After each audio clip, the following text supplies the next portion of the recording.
strike into the crowd.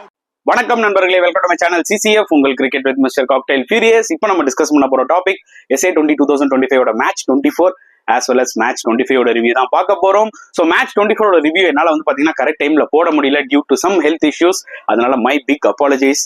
So அதனால தான் வந்து பாத்தீங்கன்னா 2 வீடியோ ஒன்னா பண்ணிடலாம்னு சொல்லிட்டு வந்திருக்கேன். ஸோ முதல்ல வந்து பாத்தீங்கன்னா நம்ம மேட்ச் 24 ரிவ்யூ தான் நம்ம டிஸ்கஸ் பண்ண போறோம். அதுல வந்து பாத்தீங்கன்னா JSK படுதோல்வி 6 விக்கெட்ஸ் வித்தியாசத்துல பிட்டோரியா கேபிட்டல்ஸோட தோத்துட்டாங்க. அதாவது அவங்களே ரொம்ப கொடுமையா விளையாடிட்டு இருக்காங்க. அவங்களோட இவங்க இன்னும் கொடுமையா விளையாடி போனஸ் பாயிண்டையும் தூக்கி கொடுத்துறாங்க. இப்போ வந்து பாத்தீங்கன்னா டாப் 4 கண்டென்ஷன்ல பிட்டோரியா கேபிட்டல்ஸும் லைட்டா வந்துட்டாங்க. புரியுதா உங்களுக்கு? இன்னொரு பக்கம் மேட்ச் 25ல வந்து பாத்தீங்கன்னா MI கேப் டவுன் வச்சு செஞ்சுட்டாங்க சன்ரைசர்ஸை. தே வான் த மேட்ச் பை 10 விக்கெட்ஸ். அவங்களும் போனஸ் பாயிண்ட் அடிச்சு தூக்கிட்டாங்க. அதாவது இந்த டாப்ல இருக்க டீம்ஸ்லாம் வந்து பாத்தீங்கன்னா போனஸ் பாயிண்ட் சும்மா அல்வா சாப்பிடுற மாதிரி எடுத்துட்டு போயிட்டு இருக்காங்க. புரியுதா உங்களுக்கு? இந்த சீசன்ல பிளஸ் பிட்டோரியா கேபிட்டல்ஸ் வந்து JSKவோட போனஸ் பாயிண்டோட வின் பண்ணதா இருக்கிறதுலே ரொம்பவே ஹைலைட். பட் இந்த மேட்ச் 25ல MI கேப் டவுன் வேற லெவல் பெர்ஃபார்மன்ஸ். சொல்றதுக்கு எதுவுமே இல்லை. சன்ரைசர்ஸ் வந்து பாத்தீங்கன்னா ஒன்னு வின் பண்ணிக்கிட்டே இருக்காங்க, இல்ல தோத்துக்கிட்டே இருக்காங்க. அந்த மாதிரி தான் சீசன் அவங்களுக்கு போகுது. ஸோ முதல்ல வந்து பாத்தீங்கன்னா நம்ம மேட்ச் 24 ரிவ்யூ வந்து டீடைல்டா டிஸ்கஸ் பண்ணுவோம். Between Pretoria Capitals versus Joburg Super Kings at Centurion. So இது வந்து பாத்தீங்கன்னா பிட்டோரியா கேபிட்டல்ஸோட ஹோம் கேம். சூப்பரா விளாண்டாங்க, எந்த டவுட்டுமே இல்லை. ஃபென்டாஸ்டிக்கா போலிங் போட்டாங்க, டாஸ் இன் பண்ணி சேசிங் எடுத்தாங்க. ஏன்னா செஞ்சுரியன் நான் என்ன நினைச்சேன், இந்த சீசன்ல செஞ்சுரியன் ஒண்ணுதான் நல்ல பேட்டிங் விக்கெட்டா இருக்குன்னு நினைச்சேன். கட்சியில பாத்தீங்கன்னா அந்த விக்கெட்டும் வந்து ஸ்லோ ஆயிடுச்சு. இந்த சீசன்ல நிஜமாவே எல்லா சவுத் ஆப்பிரிக்கன் பிச்சர்ஸுமே ரொம்ப ஸ்ட்ரேஞ்சா பிஹேவ் ஆயிருக்குங்க. எல்லாமே லோ ஸ்கோரிங் கேமா இருக்கு. டாஸை வின் பண்ணி முக்காவாசி பேர் லேட்டஸ்டா சேஸ் தான் பண்றாங்க. ஃபர்ஸ்ட் பேட்டிங் ஆடுறவன் 100 110 அதுக்கு மேல அடிக்கவே மாட்டேங்கிறான். இல்ல அதிகபட்சமா 130 தான் அடிக்கிறாங்க. சோ இந்த மாதிரி பிச் வந்து கண்டியூசிவ் ஃபார் T20s நீங்க நினைக்கிறீங்களா? நான் என்ன சொல்ல வரேன்னா, IPL இருக்கிற மாதிரி 260 250 அப்படி இருக்கணும்னு நான் சொல்ல வரல. அதுக்காக 100 120 அப்படி இருக்கணும்னு நான் சொல்ல வரல. அது என்ன ஆகுனால ஒரு இன்ட்ரெஸ்ட ரெடியூஸ் ஆகிற மாதிரி எனக்கு ஃபீல் ஆகுது. ஏன்னா நான் வந்து ஆரம்பத்துல SA20 ரொம்ப ஒரு வேகத்தோடையும் ஒரு இன்ட்ரெஸ்டோடையும் பயங்கரமா கவர் பண்ணிட்டு இருந்தேன். போக போக இந்த லோ ஸ்கோரிங் கேம்ஸ்ல எனக்கு என்ன தோணுதுன்னா, நீங்க முதல்ல மேட்ச்ல கவர் பண்றதுக்கே உங்களுக்கு பெருசா பாயிண்ட்ஸ் இல்ல. புரியுதா உங்களுக்கு? ஒரு டீம் வந்து நீங்க எக்ஸாம்பிள் இந்த மேட்சை எடுத்துக்கோங்க. ஓகே, பிட்டோரியா கேபிட்டல்ஸ் டாஸ் பண்ணி போலிங் எடுத்தாங்க. JSK 99 தான் அடிச்சாங்க இன் 20 overs. சோ அப்ப பாத்துக்கோங்க, கண்டிஷன்ஸும் டஃபா தான் இருந்தது. நாட் ஐடியல் விக்கெட்ல for T20 to be very honest. அது சவுத் ஆப்பிரிக்கால இந்த மாதிரி வந்து பிச்சஸ் இப்படி இருக்கும்ன்றத நான் ஆக்சுவலா எதிர்பார்க்கவே இல்லை கை. சீரியஸா சோ டிசப்பாயிண்டட் ஆக்சுவலி.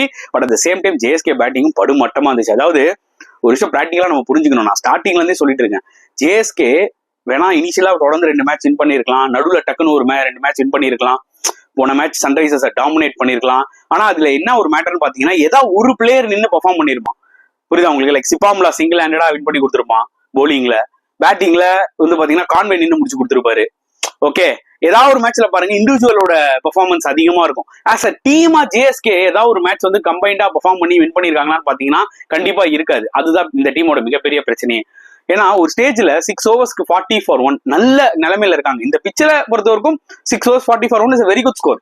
ஓகேங்களா? ஏன்னா ஸ்டார்டிங்ல வந்து பாத்தீங்கன்னா ஃபேஃப் ஒரு மிகப்பெரிய பிரச்சனை இந்த சீசன்ல. என்னன்னா அவரை நம்பிதான் அந்த டீம் இருக்கு.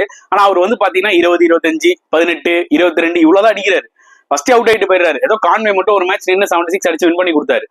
இது என்னாச்சும் ஒரு ஸ்ட்ரைட் டிரைவ் ஒன்று விட்டாரு, கான்வே கையிலேயே பட்டுச்சு, அவரும் ரிட்டையர் ஆயிட்டு போயிட்டாரு. அதுக்கப்புறம் வந்து ஒரு பவுண்டரிலாம் அடிச்சாரு. பட் திருப்பி அவுட் ஆயிட்டாருன்னு வச்சுக்கோங்களேன். அடி வாங்கினது தான், அது ஒரு பக்கம். அண்ட் அதுக்கப்புறம் பேஸ்டோ வந்து சாலிடா ஆடிட்டு இருந்தாரு. இந்த வில்லியம் லூப் கிட்ட ஒரு பிரச்சனை என்னன்னு பாத்தீங்கன்னா, அந்த ஒரு மேட்ச் நல்லா விளையாடினாரு, டார்கெட் கம்மின்றதுனால நல்லா விளையாடி இருப்பாரு போல இருக்கு. ஸ்கில் எல்லாம் இருக்கு, ஆனா T20 கேம் இல்லையே. நல்ல ஒரு மொமெண்டம்ல போயிருக்கு பேஸ்டோ. அப்பதான் பவர் பிளே முன்னாடி அவர் வந்து ஒரு 2 பவுண்டரி 3 பவுண்டரி அடிச்சிருக்காரு. சூப்பரா ஒரு நிலைமையில 40 runs இந்த பிச்சில நல்ல ஸ்கோர் பவர் பிளேக்கு அப்படின்ற மாதிரி தோணும் போது இவர் வந்து அடுத்த ஒரு 6 பால் சாப்பிடுறாரு. அப்படியே எவ்வளவு டாட் பால்ஸுங்க. T20ல நீங்க டாட் பால்ஸ் ஆட வேணாங்க, 4-6 அடிக்க வேணாங்க, அப்படி சிங்கிள்ஸாவது ரொட்டேட் பண்ணுங்க. வில்லியம் லூப்போட இன்னிங்ஸ் அப்படியே டோட்டலா மாறிடுச்சு கேம். திருப்பியும் 8 ஓவருக்கு திணறாங்க, டக்குன்னு 3 விக்கெட்ஸ் போக ஆரம்பிச்சிச்சு. 40 for 1ல இருந்து 45 for 3.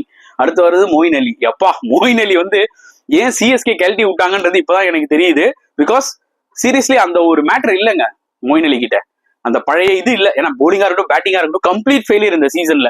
ஏன்னா அதுக்கப்புறம் இந்த JSK டீம் கிட்ட வந்து சொல்லிக்கிற அளவுக்கு பெருசா பேட்ஸ்மேன்ஸ் இல்ல. பேட்ஸ்டோவும் பாத்தீங்கன்னா அந்த ஒரு ரன் பால் கேம் தான் அவரால் விளையாட முடியாது. அவரால் ஃப்ரீ ஃப்ளோயிங்கா விளையாட முடியல. ஏன்னா Bairstow is very good player, but slow கண்டிஷன்ஸ்ல அவரும் ஸ்ட்ரகிள் ஆவாரு. ஃபெரேரா ஒரு ஆள் தான் வந்து அடிச்சு விளையாடுற பிளேயர், அவரையும் தூக்கி லாஸ்டா இறக்குறாங்க. புரியுதா உங்களுக்கு? சோ இந்த டீம்ல ஒரு லைஃபே இல்ல. பேட்டிங் எடுத்துக்கிட்டீங்கன்னா இல்ல, இந்த டாப் ஆர்டர்ல கான்வே டுப்ளசிஸும் அவுட் ஆயிட்டாங்கன்னா இந்த பேட்டிங்ல வந்து பாத்தீங்கன்னா அந்த ஒரு லைஃபே இருக்காது. So fantastic bowling effort from Pretoria Capitals, அதுல எந்த டவுட்டுமே இல்லை. மிகல் பிரிட்டோரியா சூப்பரா போட்டு 3 விக்கெட் எடுத்தாரு. கண்டிப்பா வந்து பாத்தீங்கன்னா அவருக்கு கிரெடிட் கொடுக்கணும். ஜி பீட்டர்ஸ் அவரும் 2 விக்கெட் எடுத்தாரு. முத்துசாமியும் நல்லா போட்டு 2 விக்கெட்ஸ் எடுத்தாரு. அண்ட் சேசிங்ல கொஞ்சம் டஃபா தான் இருக்கும் இந்த விக்கெட். இதுவே 130 ரன் 120 ரன் டீசெண்டா அடிச்சிருந்தாங்கன்னு வச்சுக்கோங்களேன் ஜேஎஸ்கே, இந்த மேட்ச் அவங்க வின் பண்ணிருக்கலாம். ஏன்னா சேசிங்ல கூட பாத்தீங்கன்னா வில் ஜாக்சன் தான் மடக்கி 2 6 அடிச்சாலும் அவங்களே அவுட் ஆயிட்டாங்க. டக்குன்னு 3 விக்கெட் போயிடுச்சு.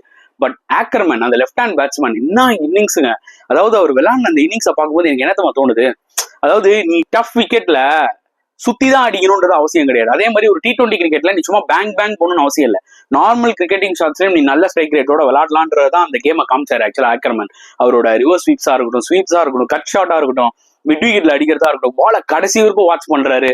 நிஜமாவே குவாலிட்டி பிளேயர் அந்த ஆக்கர்மேன். நிஜமா நீங்க பாக்காதவங்க போய் ஹைலைட்ஸ் பாருங்க. இந்த டஃப் விக்கெட்ல எல்லா பேட்ஸ்மேனையும் கம்பேர் பண்ணும்போது இந்த பேட்ஸ்மேன் மட்டும் தான் குவாலிட்டியா விளையாடினது. எனக்கு அந்த இன்னிங்ஸ் நிஜமாவே ரொம்ப பிடிச்சிருந்தது, ரொம்பவும் இம்ப்ரெசிவா இருந்துச்சுன்னு தான் நான் சொல்லுவேன். ஏன்னா அவர் விளையாடின அந்த இன்னிங்ஸ் தான் அவங்களால கம்ஃபர்டபுளா அந்த 6 விக்கெட்ஸ் போனஸ் பாயிண்டோட வின் பண்ண முடிஞ்சது. புரியுதா உங்களுக்கு? இல்லைன்னா அவங்களும் ஒரு மாதிரி அப்படியே ஸ்ட்ரகிள் ஆகிட்டு தான் இருந்தாங்க. அண்ட் ஜேஎஸ்கே பொறுத்த வரைக்கும் சிப்பாம்லா போன மேட்ச் எப்படி ஃபேண்டாஸ்டிக்கா போட்டாரோ 3 விக்கெட் எடுத்தாரு, இந்த மேட்ச்லயும் அவரும் நல்லா போட்டு 3 விக்கெட் எடுத்தாரு. சிப்பாம்லாவும் வில்ஜியாம் தான் ஏதோ சுமாரா போட்டுட்டு இருக்காங்க.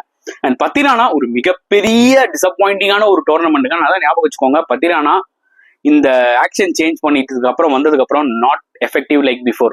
ரொம்ப ஸ்ட்ரகிளா வந்தாலே வைடு மினிமம் அவரோட வந்து எக்கனாமி ரேட் பாத்தீங்கன்னா 10 இருக்கு.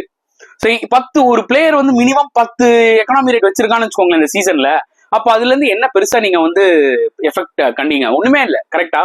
ஸோ டெஃபினட்டா பத்திரானா ஐபிஎல்லையும் அடி வாங்குவாரு, அதுல எந்த டவுட்டுமே கிடையாது. ஏன்னா அவர்கிட்ட அந்த பேஸும் லைட்டா கம்மியாயிடுச்சு, பிளஸ் அவரோட ஆக்ஷன் லைட்டா ரீமாடல் பண்ணதுனால இன்னும் பெருசா எஃபெக்ட் எதுவுமே இல்ல, சொல்லிக்கிற அளவுக்கு எதுவும் இல்ல. யாக்கர்ஸ் எல்லாம் நெயில் எல்லாம் பண்ண மாட்டேங்கிறாரு. அந்த வைட் ஆஃப் ஸ்டெம்ப்ல போடுறேன்னு சொல்லிட்டு ஒரு நிறைய வைடு போடுறாரு, ஃபுல் டாஸ் போடுறாரு, வரவும் போறவங்களாம் அடிக்கிறான். ஆக்சுவலா இந்த SA T20லயே சவுத் ஆப்பிரிக்கன் டொமஸ்டிக் பிளேயர்ஸே வரவும் போறவங்களாம் அடிக்கிறான். அப்ப கண்டிப்பா ஐபிஎல் எந்த அளவுக்கு பத்திரானா அடி வாங்குவாருன்னு பாருங்க. So convincing win with bonus point Pretoria கேபிட்டல்ஸ்க்கு ரொம்ப important. Even though they had a worst tournament like Durban Super Giants, but at least இந்த மேட்ச் பாருங்க போனஸ் பாயிண்டோட வின் பண்ணி ஒரு ஹோப் கொடுத்துறாங்க. அதுக்கு நம்ம கிரெடிட்டை கொடுப்போம். சரியான ஒன் சைடட் கேமுங்க, இதுக்கு மேல சொல்றதுக்கு எதுவுமே கிடையாது. சோ ஃபர்ஸ்ட் பேட்டிங்ல வந்து பாத்தீங்கன்னா எப்படி இங்க ஜேஎஸ்கே மேட்ச் 24ல சொதப்பினாங்களோ, சன்ரைசர்ஸும் வந்து பாத்தீங்கன்னா சொதப்பிட்டாங்க. 107 தான் அடிச்சாங்க. பெடிங்கம் மட்டும் 2 மேட்ச் அடிச்சிட்டு இருக்காரு. ஓகே, டஃப் கண்டிஷன்ஸ்ல. அதனால அவருக்கு கிரெடிட்டை கொடுப்போம். இந்த மேட்ச்ல சிம்லைன் எடுத்துட்டு வந்தாங்க, அவர் ஒரு 21 லோ டவுன் ஆனாரு. அதனாலதான் 107 அவங்களால அடிக்க முடிஞ்சது. ஓகே, அண்ட் அதுக்கப்புறம் நீங்க MICT போலிங் எடுத்துக்கிட்டீங்கன்னா as usual Boult, Rabada, George Linde, எல்லாருமே ரஷீத் கான் எல்லாருமே சூப்பரா போட்டாங்க. But the pick of the bowler was Corbin Bosch. செமையா போட்டு 4 விக்கெட் எடுத்தாரு. கம்பைன் டீம் எஃபர்ட்டுங்க, அதுல எந்த டவுட்டுமே கிடையாது. ஓனர் வேற வந்திருக்காரு, அதனால மொத்த வித்தியை இறக்கும்டா அப்படின்ற மாதிரி இறக்கிட்டாங்க எல்லா போலர்ஸும். சேசிங்ல வந்து பாத்தீங்கன்னா 10 விக்கெட் வித்தியாசத்துல இவங்களும் போனஸ் பாயிண்டோட வின் பண்ணிட்டாங்க. ரிக்கல்டனும் சரி, ராசி வேண்டர்ஸும் சரி, இந்த சீசன்ல 2 ஓபனர்ஸும் வெளுத்து கட்டுறாங்க, வேற லெவல்ல விளையாடிட்டு இருக்காங்க. இப்ப பாருங்க, பால் ராயல்ஸோட இவங்களும் குவாலிஃபை ஆயிட்டாங்க டாப் 2. சோ அப்ப பாத்துக்கோங்க, மோஸ்டா பால் ராயல்ஸ் வர்சஸ் நம்ம MI கேப்டவுன் தான் வந்து அந்த டாப் 2 மேட்ச் பார்க்க போறோம். அதுல யார் வின் பண்றாங்களோ அவங்க ஃபைனல் போயிடுவாங்க. சோ அதனால டிசர்விங் 2 டீம்ஸ், அதுல எந்த டவுட்டுமே கிடையாதுங்க. ஏன்னா அது கண்டிப்பா நம்ம கிரெடிட் கொடுத்தே ஆகணும். அதுக்கப்புறம் சன்ரைசர்ஸ் சொல்லலாம். சன்ரைசர்ஸ் வந்து எப்படின்னா இல்ல, இந்த சீசன்ல தோத்துக்கிட்டே இருந்தாங்க 3 மேட்சா, அப்புறம் தொடர்ந்து டபால்னு 4 மேட்ச் வின் பண்ணாங்க. இப்ப டபால்னு 2 மேட்ச் தோத்துருக்காங்க. அண்ட் அவங்களோட சீசன் வந்து பாத்தீங்கன்னா ஒரு மிக்ஸ்டு சீசனாவே இருக்கு. But still they are in a good position qualifying. அதுல எந்த டவுட்டுமே இல்லை. டாப் 4 குவாலிஃபை ஆக நல்ல ஒரு பொசிஷன்ல இருப்பாங்க. பட் ஆனா கொஞ்சம் டிசப்பாயிண்ட் ஆயிருப்பாங்க. அந்த ஃப்ளோட வின் பண்ணி இந்த டாப் 2க்கு போயிடலான்னு பாத்துருப்பாங்க. பட் லாஸ்ட் மேட்ச் ஜேஎஸ்கேவோடையும் சரி, இந்த மேட்ச் MI கேப்டனோடையும் சரி தர்மடி வாங்கினதுனால அவங்களால வந்து அந்த டாப் 2க்கு போறது வந்து பாத்தீங்கன்னா ரொம்ப கஷ்டமான ஒரு விஷயம், நடக்கவும் நடக்காது. So they also will be disappointed, அதுல எந்த டவுட்டுமே கிடையாது. ஸோ பொறுத்து வந்து பார்க்கலாம். இன்னைக்கு வந்து பாத்தீங்கன்னா ஒரு குரூஷியலான ஒரு மேட்ச் இருக்கு, பால் ராயல்ஸ் வர்சஸ் ஜேஎஸ்கே. ஏன்னா பால் ராயல்ஸ் ஆல்ரெடி வேணா குவாலிஃபை ஆயிருக்கலாம், பட் ஜேஎஸ்கேக்கு பொறுத்த வரைக்கும் இனிமேட் வர மேட்ச்லாம் கொஞ்சம் மஸ்ட் வின் கேம். ஏன்னா பிரிட்டோரியா கேபிட்டல்ஸ்க்கு அடுத்த வர 2 மேட்சுமே யாரோட தெரியுமா? MI Cape Town. ஸோ அதனால அவங்களுக்கும் சில சேலஞ்சஸ் இருக்கு. So JSK will try to win. In case இன்னைக்கு வந்து பாத்தீங்கன்னா பால் ராயல்ஸோட ஜேஎஸ்கே வின் பண்ணிட்டாங்கன்னா டெஃபினட்டா குவாலிஃபை ஆயிடுவாங்க, அதுல எந்த டவுட்டுமே கிடையாது. ஏன்னா பிரிட்டோரியா கேபிட்டல்ஸ் 2 மேட்சுமே வந்து MI கேப்டவுன் அடிக்கணும்னா அது ரொம்ப டஃப்பான ஒரு விஷயம். புரியுதா உங்களுக்கு? ஸோ வெயிட் பண்ணி பார்க்கலாம் எப்படி போக போகுதுன்னு சொல்லிட்டு. ஸோ இந்த 2 மேட்சை பத்தி நீங்க என்ன ஃபீல் பண்றீங்க? தாராளமா உங்களோட கருத்துக்களை கமெண்ட் செக்ஷன்ல போடலாம். இந்த வீடியோ பிடிச்சிருந்தா லைக் பண்ணுங்க, ஷேர் பண்ணுங்க, முடிஞ்சா சப்ஸ்கிரைப் பண்ணுங்க. ஸோ நெக்ஸ்ட் வீடியோல பார்க்கலாம் ஃப்ரெண்ட்ஸ். அன்டில் தென் பாய்.